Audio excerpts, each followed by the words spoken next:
বন্যা পরিস্থিতি দেখা দিয়েছে ভারতের বিহার ও ঝাড়খণ্ডে। এর জেরে ফারাক্কা ব্যারেজের সব গেট খুলে দিয়েছে দেশটি। সম্প্রতি এসব গেট খুলে দেওয়া হয়েছে বলে জানায় ব্যারেজ কর্তৃপক্ষ।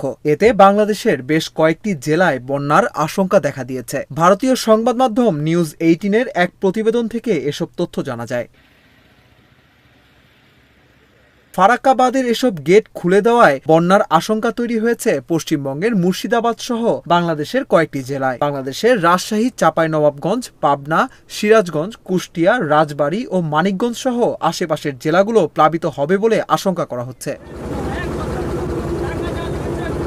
সংবাদ মাধ্যম নিউজ 18 বলছে, প্রবল বৃষ্টি আর বিহার, ঝাড়খণ্ড থেকে পানি ছাড়ার কারণে চাপ বাড়ছে ফারাক্কা ব্যারেজে। পানি ছাড়তে হচ্ছে এই ব্যারেজেও।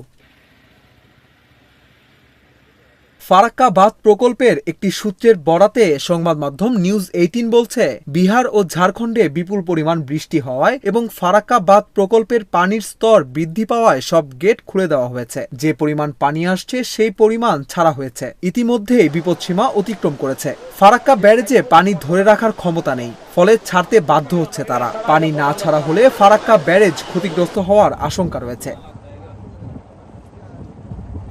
এই পানি ছাড়ার ফলে গঙ্গা থেকে বিভিন্ন গ্রাম ও মাঠে পানি প্রবেশ করছে বলে নিউজ 18-এর প্রতিবেদনে বলা হয়।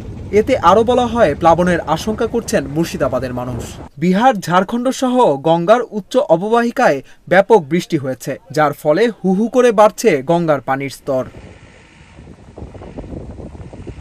জানা যায়, ফারাক্কা ব্যারেজের আপস্ট্রিমে পানি ধারণ ক্ষমতা 26.24 মিটার, বিপদসীমা 22.25 মিটার এবং সতর্কসীমা 21.25 মিটার। ইতিমধ্যে আপস্ট্রিমের ধারণ ক্ষমতা অতিক্রম করায় শনিবার থেকে খুলে দেওয়া হয়েছে অধিকাংশ গেট।